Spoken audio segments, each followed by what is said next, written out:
So I have my fruits and veggies soaking in apple cider vinegar.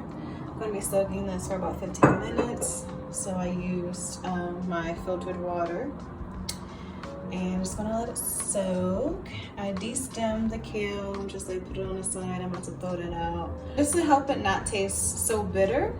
As you can see, this is going to be a citrusy juice, and I'll show you what I'm making in 15 minutes. So for this first one, we only got 3 things: kale, lemon, orange, and that's it. That's it. So I kept most of the pith on it, which is like the white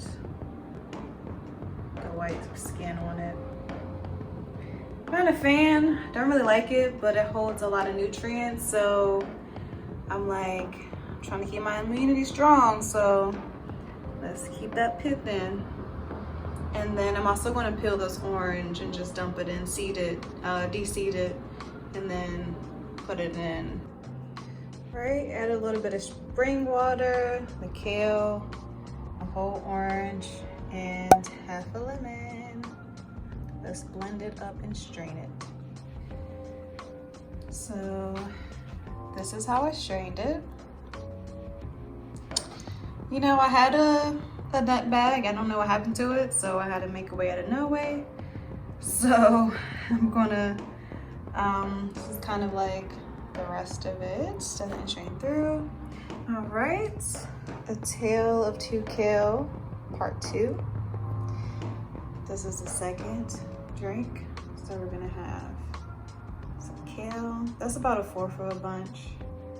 A whole apple, about a cup of pineapple, and a whole small orange. So I'm just gonna throw this in my blender, blend it and strain it. You already know the deal.